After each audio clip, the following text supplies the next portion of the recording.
Today's video features an incredible story, so let's dive right in.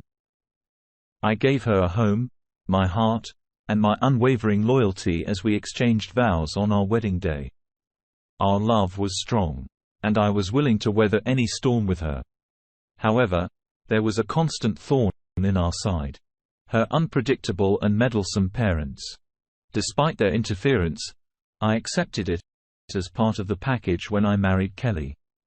But what I couldn't accept was the heart-wrenching discovery that she was chasing after something more with someone else. And to make matters worse, it wasn't just anyone. It was a trusted family friend. The feeling of betrayal was like a dagger in my chest.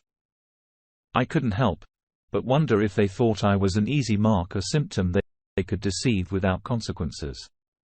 Little did they know that beneath my calm exterior, a burning desire for revenge was slowly taking root.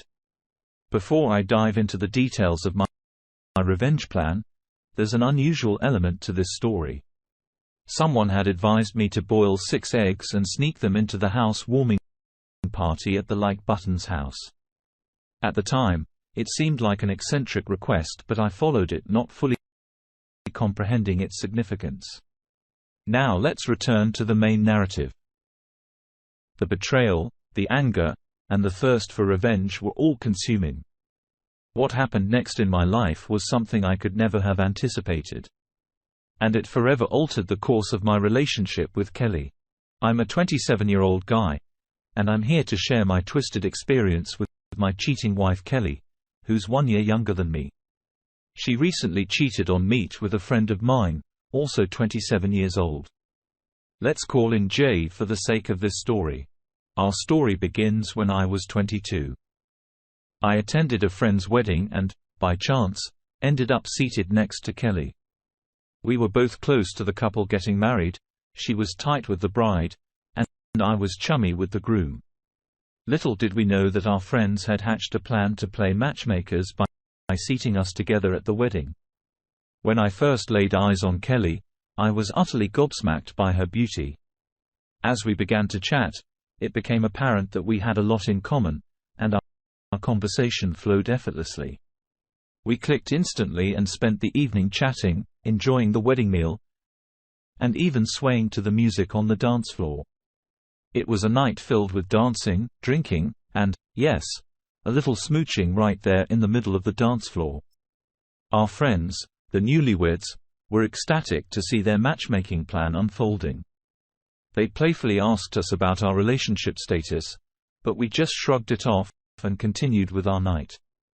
When we parted ways that evening, we didn't exchange numbers. However, about a week later, I received a text from Kelly asking me out. Our bright friend had shared my number with her without hesitation. I agreed, and that's how our relationship began to blossom. Fast forward a couple of years, and our relationship was thriving. Sure, we had our occasional tips, like any couple, but nothing too serious ever emerged. Eventually, I decided to pop the question, and less than a year later, we were married. We enjoyed a little more than a year of wedded bliss, or so I thought. Little did I know that a storm was brewing on the horizon, threatening to shatter the happiness we had built together. Just before our first anniversary, I noticed a shift in Kelly's behavior. She became more protective of her phone, her girls' nights out seemed to multiply like rabbits, and our intimate life dwindled to nearly non-existent. I brought up these concerns multiple times, only to be dismissed and accused of letting my insecurities get the best of me. Kelly appeared unaffected by my feelings and concerns. So in response, I grew colder.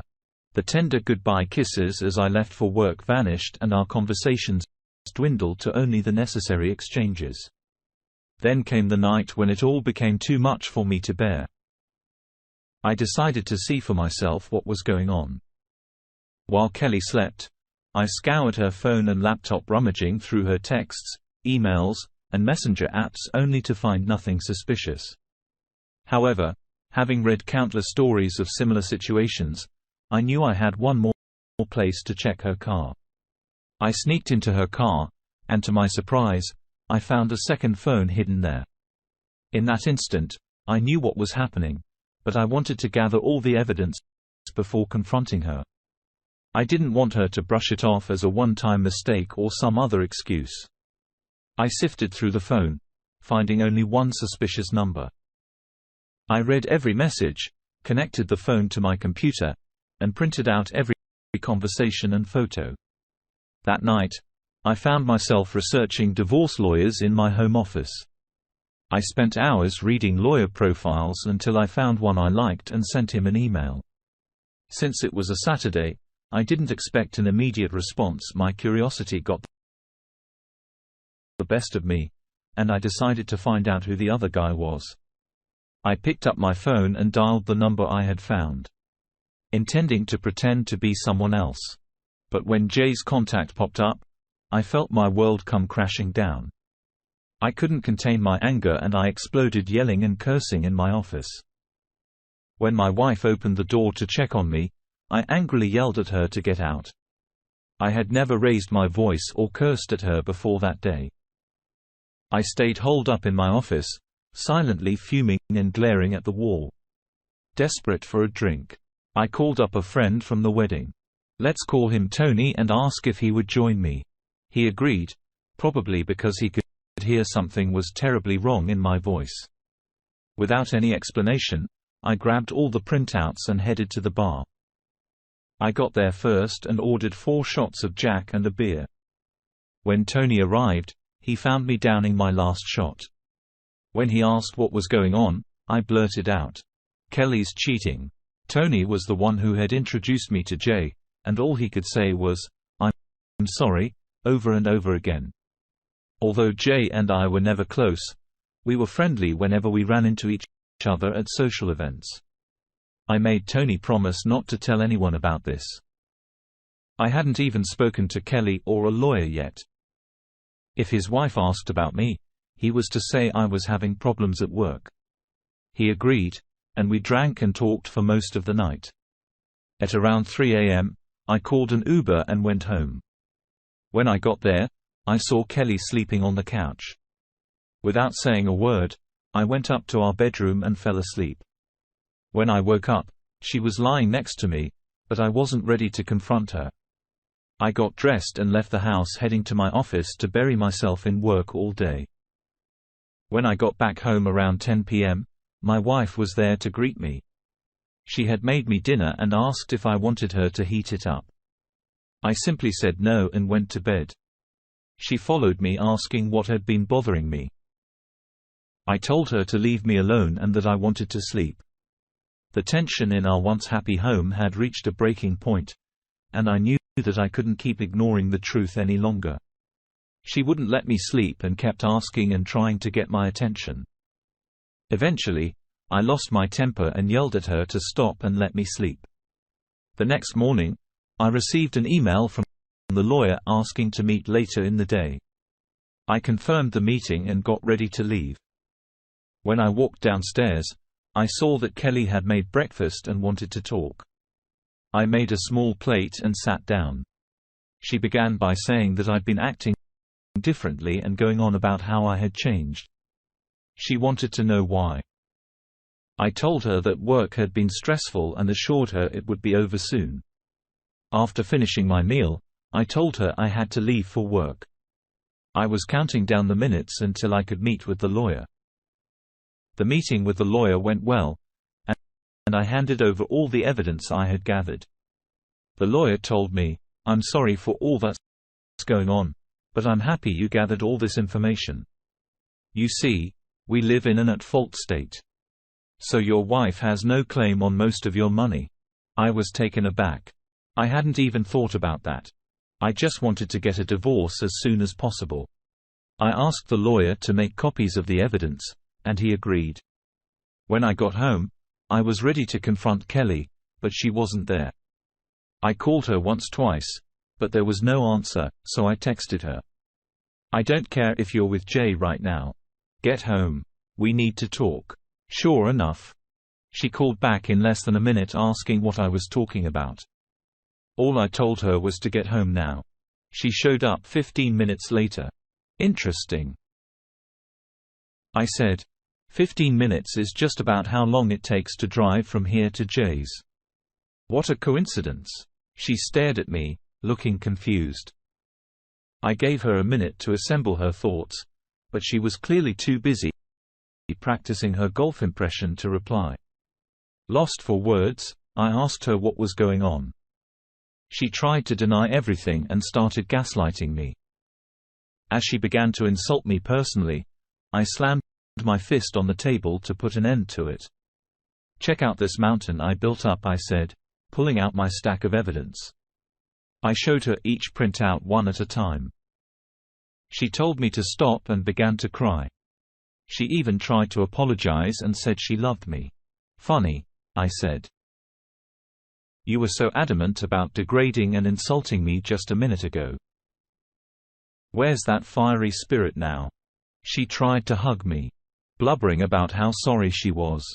I held up my hand, signaling her to keep her distance.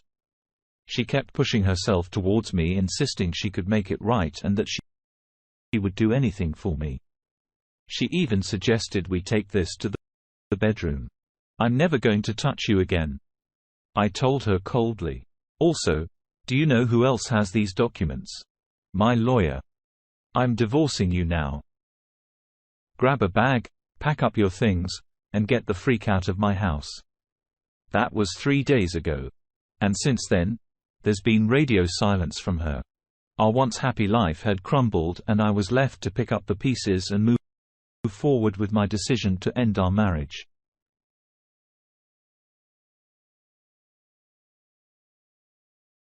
For 2 days from now. Next, I reached out to my support network, including my father and a few close friends. They've all been very supportive, offering their own advice and even help. However, I felt like I had this disaster on a fairly tight leash, so I politely declined their assistance. Then came the time to face her family. I sent a text to her mom and dad expressing my gratitude for welcoming me into their family and for all they had done for me. But with a heavy heart, not really, they were kind of suffocating, and although they're nice people, I was relieved I no longer had to deal with them. I informed them that Kelly and I were getting divorced and told them they could ask me any questions if they wanted to.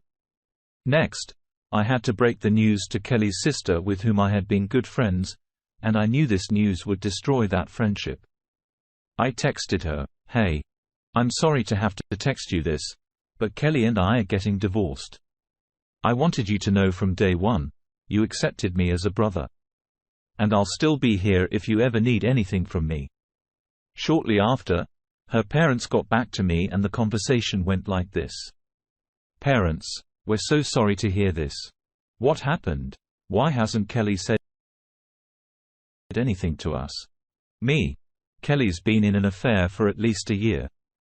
I thought she might have reached out to you, but we haven't heard from her. We'll call her." "Are you sure about the affair?" Parents, "I'm positive. I found their texts."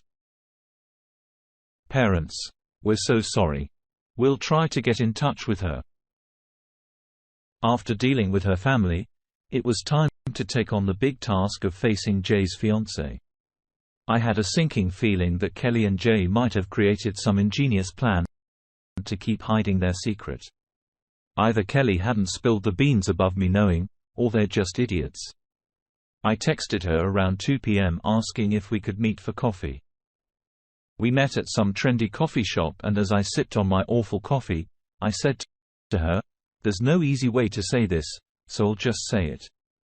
Jay has been cheating on you with my wife for over a year." She was obviously taken aback, so I added, "I only found out a few days ago. I should have told you then, but I had a divorce to kick-start and my own pity party to attend." She asked how I found out, so I told her everything that's in the first post. I asked if she wanted to see the evidence I gathered and pulled out a binder. She grabbed the binder and skimmed through the messages and pictures, just starting to silently cry. I told her she was more than welcome to take the binder. I even had extra copies just in case she wanted to confront Jay or test his lying skills. She thanked me, stood up, took the binder, and left. As she walked away, she looked utterly defeated.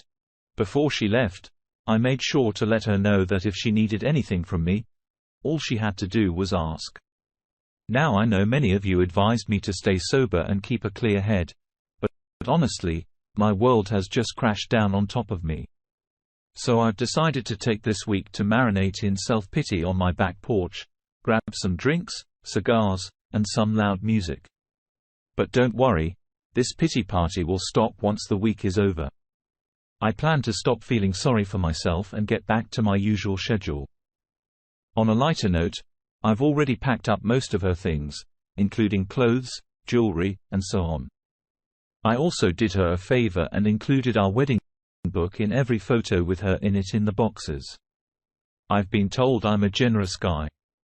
If and when she decides to come back for her stuff, I don't plan on playing the gracious host for longer than necessary. And before your imagination runs wild, let me assure you that I didn't ruin her clothes or anything. Okay, I may have broken a few picture frames. But I mean, who's counting? As of right now, everything's rather quiet. I've done my duty in spreading the grim news of cheating to everyone who needed to know. My doctor's appointment is booked. My lawyer is working to get me out of this mess, and 90% of her things are neatly packed in boxes. If she continues to keep her distance, this might turn out to be the smoothest divorce in history. I kept indulging in my personal pity party, drowning my sorrows in alcohol. I'd say this is my first semi-sober moment since the revelation hit me. The whole train of emotions has been hard to articulate, but numb is probably the best descriptor.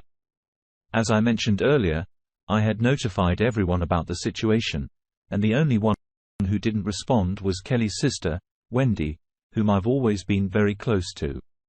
That very night, after a few more drinks, I passed out on my back patio, a modeling collection of bottles and beer cans keeping me company. I woke up to the smell of breakfast being cooked. My first thought was, oh, Christ, Kelly is back and thinks a breakfast bribe is her ticket to redemption. Bracing myself for a screaming match, I was shocked to see that it was Wendy. Wendy saw I was awake, sprinted to me, and wrapped her arms around me. She then led me to the table and served up a plate. As I ate, she shared her side of the story. Apparently, Kelly had shown up at her house downplaying our problems as a temporary bump. When I texted Wendy about the divorce, she confronted Kelly, who broke down and confessed everything. I corrected her, saying there's no way she told you everything. I then recounted the sordid details. Wendy revealed that Kelly had tried to play it off as a one-time mistake. I made it clear to Wendy that reconciliation with Kelly wasn't an option and that Kelly should find herself a lawyer. To my surprise, Wendy was there for me. She confirmed that while she cared for her sister, she was my friend too and wouldn't abandon me. This warmed my heart. Wendy stayed with me for 2 days in the guest bedroom, you heathens, and left this morning. As she was leaving, I was packing for a trip to my cabin, which I owned before the marriage, so it's off-limits to Kelly. I was gathering my hunting and fishing gear when Wendy asked to join. As much as I appreciated the company, I suggested she should probably check on her sister.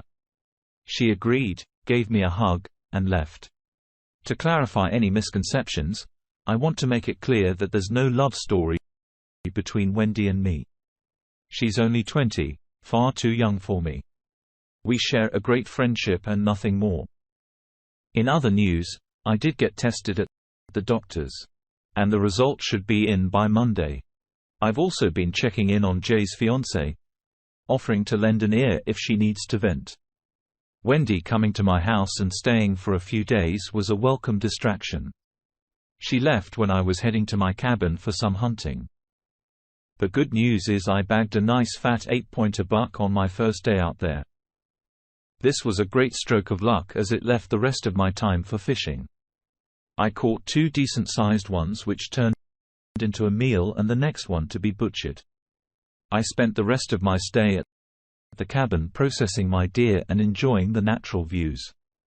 Apart from a drink or two a day, I spent my trip sober as promised. My drinking spree was confined to the previous week. Now on to the events of the past few days. I got a call from my doctor, and thankfully, all is clear. Not too surprising, given the lack of passionate nights with Kelly in the past few months, but you can never be too sure. I reached out to Jay's fiancée, but didn't hear back for some time. She eventually responded saying she was staying with her family. Reading between the lines, it seems it's not going too well for her either. I told her if there's anything I could do, she just had to reach out. She asked to meet for coffee, which I readily agreed to. We met at the same quirky hipster coffee shop the next day and talked for about 2 hours. We discussed everything about Kelly and me. She was curious about the steps I was taking and whether there was any chance of reconciliation. I made it clear that cheating was a deal-breaker for me, given the selfishness and disrespect it takes to cheat, let alone for a year. It was evident Kelly didn't really care for me. When asked about her plan, she said she was confused as everything she thought was true turned out to be lies. She wasn't sure about her next step, whether to move on or forgive him. I candidly told her that if she can forgive someone for cheating on her for that long, she's a better person than me. She shared that her family was suggesting that she forgive Jay and proceed with their marriage. I told her that just because it's what her family wants doesn't mean she needs to follow along. Jay obviously doesn't respect marriage. He cheated on her, his fiancée, with my wife. That's a clear sign he's not marriage material. I urged her to do what she thought was right and to make her own decisions.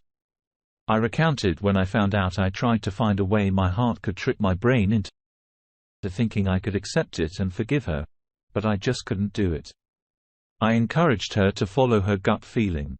As per my experience, the brain and heart can sometimes lead you astray, but gut instincts are usually on the mark. She thanked me and we parted ways. The following day, my lawyer informed me that Kelly had been served at her workplace. Wendy called me soon after, saying Kelly hadn't left her room all day and was sobbing in bed. I explained she'd been served and was probably grappling with the consequences of her actions. Wendy asked about my cabin trip and I filled her in. After a brief chat, we hung up and I began preparing myself for the possible storm that Kelly might unleash now that she's been served. I was waiting for Kelly to show up at the house given everything that's happened. But I wasn't sure what to expect from her. I checked all the security cameras around the house to ensure they were working properly, both inside and outside. I also called my friend, alerting him that Kelly was served today. And if she shows up, he needs to come over as soon as possible. I was not going to jail because of this woman. As it turns out, my caution was justified. Kelly showed up at the house banging on the door and screaming to be let in. I immediately called my friend and Wendy to come over. She was cursing and begging me to let her in, and all I could do was wonder why she didn't just use her keys to enter. When my friend arrived, he stayed in his truck and started recording the ongoing drama on his phone. His wife, a friend of Kelly's, got out of the truck and tried to calm Kelly down. Instead, Kelly slapped her and screamed at her to mind her own business. This made my friend call the authorities. When they arrived, Kelly tried to play the victim. She cried and told the officers that I hit her and threw her out of the house. My friend and his wife relayed what they saw when they arrived. But since they didn't see the initial event, they couldn't confirm or deny Kelly's accusations. One of the officers approached my door, and as soon as I opened it, Kelly pointed at me claiming I hit her and demanded my arrest. I was being put in handcuffs when I insisted that I could prove her lies. The officer allowed me to show him the footage from the outdoor cameras. Upon reviewing the video, jumping to conclusions and assuming I was at fault. I told him I didn't blame him. Apparently, during Kelly's rant, she screamed out. He hit me, leading my neighbors to call the authorities too, causing the officers to form their judgment even before arriving. After dealing with the authorities for about half an hour, Kelly was eventually handcuffed and charged with disturbing the peace, public intoxication, and a DUI. As the police were escorting Kelly to their car, Wendy showed up. She asked me what had happened, so I showed her the video of the whole ordeal on my phone. An officer approached me, handing me the case number and some other paperwork. Wendy started asking questions about the charges. So I just went back inside. Wendy followed me in shortly after and sat down next to me. She explained that she had only left her house for 10 minutes to run to the store. When she returned, Kelly was no longer in the living room. She assumed Kelly had gone to bed after having too much wine. Wendy and I talked for a while, and she asked if she could stay the night. I told her she was welcome any time. Wendy informed me that Kelly had to spend the night in jail, and I'm not sure why, but she could be bailed out in the morning. After I had gone back inside, Wendy called her parents to let them know what was happening and to see if they could bail Kelly out since Wendy didn't have the necessary funds. We shared a beer and soon went to bed. When I woke up the next morning, Wendy had already left to meet with her parents. I haven't heard from Kelly, Wendy, or their parents since then, but I can only imagine that it's not a pleasant conversation they're having. I haven't heard from Kelly since that incident, but her lawyer contacted mine, indicating that he will be representing her. Finally, we can proceed with the legal process. Additionally, I reached out to Jay's fiancée to check if there were any updates from her side. We exchanged a few text messages and she informed me that she had kicked Jay out of her house. Her father and brother packed up all his belongings and took them to his place. She confided that while her father and brother were tempted to confront Jay physically, she requested them not to. She wants to leave this mess behind her and move forward. She appreciated me checking up on her and assured me that her close friends were there to support her. I shared my Reddit page link with her so that she could see all the support that you all have been giving to me and her. On Friday, as soon as I finished work, I rushed home. My plan was to spend the weekend at my cabin. Upon my arrival, I found Wendy in my driveway. She wanted to collect her sister's belongings and had a list of items that Kelly expected to be returned. Almost all of the items were already packed in a box, were stored in my garage, waiting to be picked up. I made it clear to her that I wouldn't be responsible for any accusations of damage to Kelly's belongings. Instead, I offered to pay for a moving company to come back and transport all her things. This was due to the fact that I was heading to my cabin and didn't have time to deal with Kelly's issues. Wendy agreed and hoped that I would have a good time. She took a box of Kelly's clothes and placed them in her car before leaving. She asked if she could join me on my trip to the cabin, to which I happily agreed. The weekend at the cabin went really well. The last time I was there, I realized what a treasure that place was with its beautiful views and complete seclusion. It offered a tranquil retreat where one could truly relax. On Monday, I called a moving company and by Tuesday, 3 men with a large truck came and started loading Kelly's belongings.